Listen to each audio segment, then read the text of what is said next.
morning everyone. I am Kim Binolo. I am a grade 12 student under the advisory of Mr. Saliguros. For today, we will discuss lessons provided to us by DISS subject.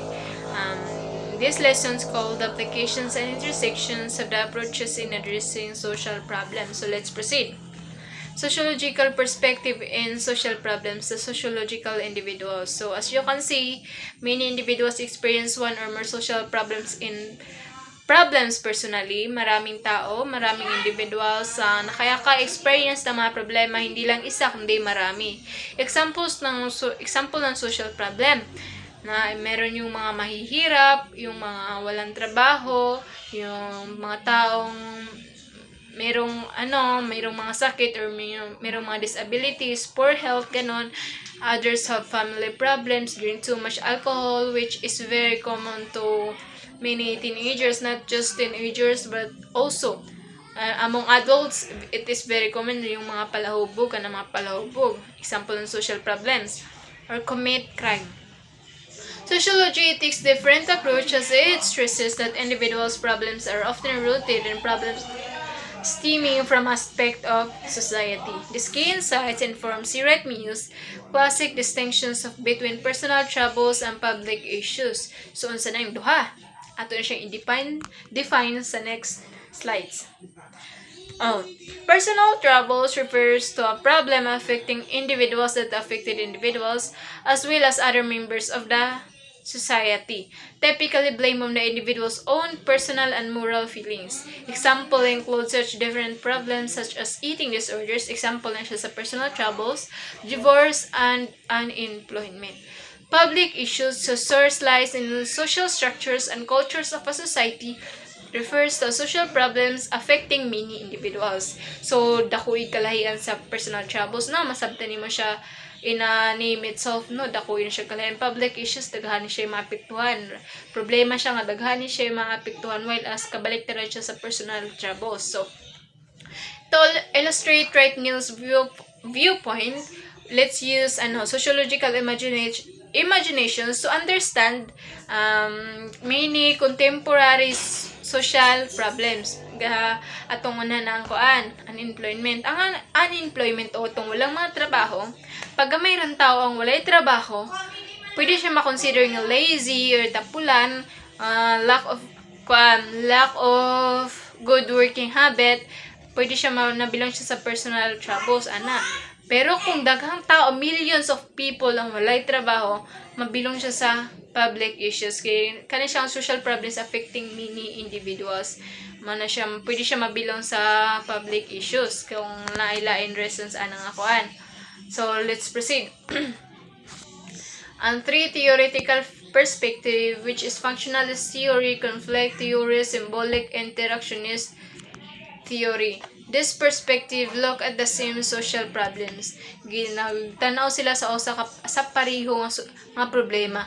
Pero gitanaw nila kini nagkalahi-lahi nga pamaagi. Their views taken together offer a fuller understanding of social problems that any of the views can offer alone. Sila ang three perspective. Unha nato explain ang functionalism, major assumption niya o ang views of social problems. Major assumptions. Social stability is necessary for a strong society, and adequate socializations and social integrations are necessary for social stability. Society's social institutions such as family, religions, example na siya sa social institutions, nag-perform na siya important functions para makatabang sa social stability or the stability of a society. Slow social change is desirable. Yes, gusto natin ng pagbabago, pero rapid o mabilisang pagbabago, pwede siyang makathreaten sa social order or sa social stability ng isang society. Ang pananaw niya sa social problems o views of social problems sa functionalism, social problems mapahina niya ang society's stability, but do not reflect fundamental faults in how the society is structured. Solutions to social problems should take the form of the gradual social reform rather than a sudden and far-reaching change. Despite their negative effects, despite sa negative effects sa social problems, ang nakakuan po na sila na nag-serve po na sila daw og importante nga function sa usa ka society.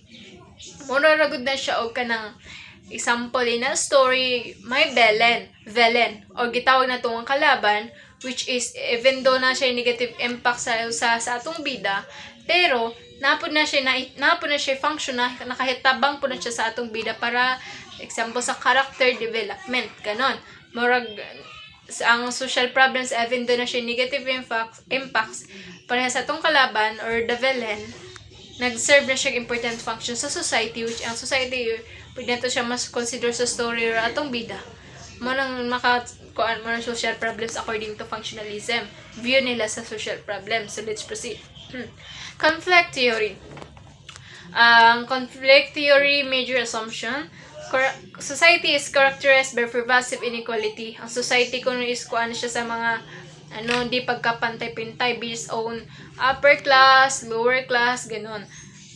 Race, gender area itong LGBTQ, which is very common nga naka-experience ng na hindi pagkapantay-pantay, especially in their work.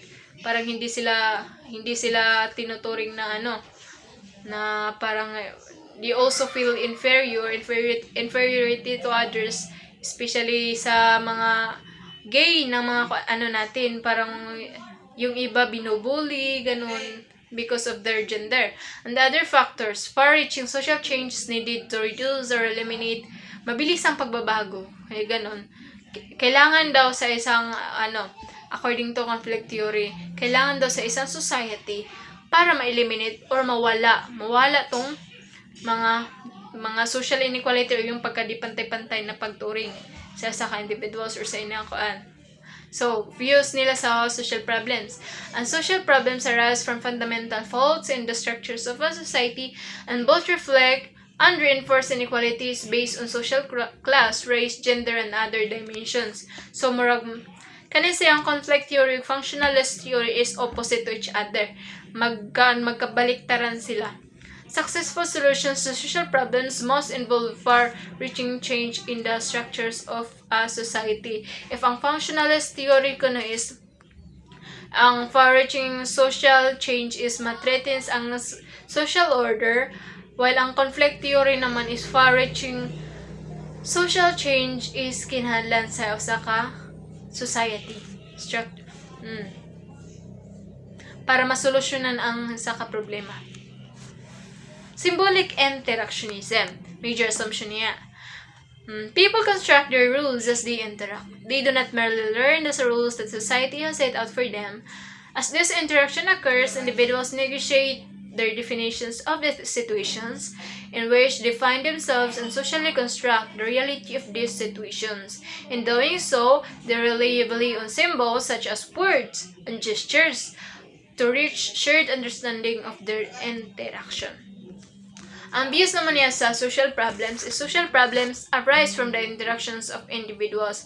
Ang problema kuno is nahitabo or nahimo from the interaction or yung pakikipaghalubilo nimo sa uban, pakikipag-interact or socialize nimo sa uban. People who engage in socially problematic behaviors and often learn these behaviors from other people. Kanang example is you have palahubog ka, example. If you were addicted to alcohol, kanido siya nga behavior is na learn ko na nimo ni siya sa uban, which is through interaction according to pananaw sa symbolic interactionism sa social problems. Individuals also learn their perceptions of social problems from other people. That is according to symbolic interactionism. So let's proceed. Functionalism, it emphasizes the importance of social institution for social stability and implies that far-reaching social change will be socially harmful. Also known as the functionalist theory or perspective, as what I said. Functionalism or functionalist theory arose at two great revolutions of the 18th and 19th centuries. The first was the French Revolutions of 1789, whose intense violence and bloody terror shook Europe to its core. This is Emile Durkheim, who developed functionalist perspective. So he used human body as a model to understand functionalist perspective. So, in human body, meron talaga naagi na siya mga important parts sa mga organs, mga even though small parts, kanang mga organs sa body is mo function na sila, dapat gamit na sila tanan para ma-achieve nimo ang healthy body, which is according sa kung ikaw na nato siya sa functionalist, ang even the social problems ko no napo na siya important functions para sa stability sa usa ka society. Munang gigamit nilang human body as a model para ma-understand gyud ang functionalist perspective o theory. That is according to Emile Durkheim. So let's proceed. Conflict theory emphasizes social inequality and suggests that far-reaching social change is needed to achieve a just society. Para ma-eliminate nato ang mga social inequality or di pagkapantay-pantay kinahanglan ng pagbabago. That is ang conflict theory, which is opposite. Conflict theory is the opposite of the functionalism, but ironically grew out of the industrial revolutions. Pare-pareho sila ng kung kailan sila na-develop. According to Marx and Engels, every society is divided into two classes based on the ownership of the means of the production, tools, factories, and the like. In a capitalist society or the bourgeoisie, or ruling class, sila yung owner of the factory, sila yung while proletariat, sila yung mga laborer or mga working, which is dati kasi proletariat is even sila yung nagtrabaho, sila ang nagtrabaho, grabe trabaho, gamay ra ilang madawat nga income, which is, pero ang capitalist or the bourgeoisie is, even though wa sila halos trabaho, sa ila tanan ang dako nga income. That is, kung marag social inequality, pagkapantay-pantay mo, nang gikuan na ni Mark and Angels, marag ilang gikuan ng Jude, maing lang gifokusan. Let's proceed. Ako'y picture din ni Karl Marx, yeah. Pero sa Angels, wala pa ako magkuhan pa. Si Karl Marx. Symbolic interactionism. So, it emphasizes the social meanings and understanding that individuals derive from their social interaction. It truths line the work of early 90s. American sociologists, social psychologists, and philosophers who were interested in human consciousness and action. So, symbolic interaction is more focused more in interaction. It interprets the interaction. Mga ganun, interprets the meaning of an interaction. Ganun. Para nakafocus ang symbolic interactionism sa interaction from the words itself, from the name itself. Ganun. So, Herbert Blomer siyang develop or he coined the term symbolic interactionism. This is Herbert Blomer. This image is provided to us by the modules. So, let's proceed. Ato nga i-apply ang three perspectives sa usa ka social problems. I-apply na to. Itong social problems is armed robbery. A functionalist approach, unahon nato na siya, must suggest that ang armed robbery kuno is actually serve positive function for society. According sa functionalist, na ang armed robbery na siya nag-serve kuno siya important a positive function, na positive function sa society. Like para ng job creating function, naghimo siya mga trabaho, especially to mga taong walay trabaho, unemployment, ganon. Mentioned earlier for crime in general. Conflict theory kuni would take a very different approach to understanding armed robbery, which is kabaliktaran siya sa functionalist approach. Kung ano siya ang mga armed robbery magigituring ko nung hinungdan sa despair and frustrations of the living in poverty, so kahirapan, lack of jobs, kanang and other opportunities for economic and social success. Symbolic interactionism would focus on how armed robbers make such decisions as when and where to rob someone and how their interactions with other criminals to reinforce their own criminal tendencies. Symbolic interaction, ganon, parang ganon, nakafocus talaga sila sa interaction sa mga individuals who are involved in armed robbery. It would also investigate how victims of armed robbery behave when confronted by a robber. So, symbolic interaction din, nagmugna sila ng program, naghimo sila ng program para sa mga youth, para ma-divert ilang attention ilang attention sa makipag-intera ka sa ilang mga mga friends which is mga na bad influence. Manang pong kuan sa symbolic interaction, nagmugna po sila mga program, makita nimo na siya sa module, mabasa nimo siya sa module ang whole text para masabtan symbolic interactionism. Nagmayog na sila mga program para mapay-divert ang attention sa mga youth ug mapalayo sila or palayo ang pag-engage nila sa usa ka activities nga pwede magdala sa ila sa troubles, ganon. Muna symbolic interactionism, which is it is the interactions between individuals. So this is the katapusan na ni ng atong discussion, pero na ako'y in the last page ko in the last slides meron na ako'y quiz, but small quiz, short quiz rin siya. 1 to 5 da siya. If you want to answer, so all those watching, so I will provide akong ibutang ang link ani nga module sa ubos sa atong comment section sa ako ibutang, para pag kulang pa mo knowledge, gusto pa niyo maka-learn, you can open the link para niyo yung discussion natin, para maintindihan niyo talaga. So that's all. And by the way, so I know that I'm not good at explaining, so bear with it. Merry Christmas to all and Happy New Year, belated Merry Christmas by the way. So this is our quiz for today. True or false? To those who want to answer, you can. According to her, first, number 1. According to Herbert Blumer, the sociological imaginations involve the ability to recognize that private troubles are rooted in public issues and structural. True or false? The 3 theoretical perspectives included functionalism, conflict theory, and structural functionalism. True or false? Identifications arose out of 2 great revolutions of the 18th and 19th centuries, whose source lies in the social structure and culture of a society, refers to social problems affecting many individuals. That is 5. Differentiate the 3 perspectives. So if you can answer this quiz. It's only 5 items only. It's so easy. So this number 1 is makita mo to sa first second slide. The first slide is the title, by the way. Makita mo to sa first slide. If you can understand it, yung itong sentence na to is not in the wala ni siya sa sentence dito sa kuan, pero pag masabdan gid nimo kung kinsa nang nag-ingon masabdan nimong kuan,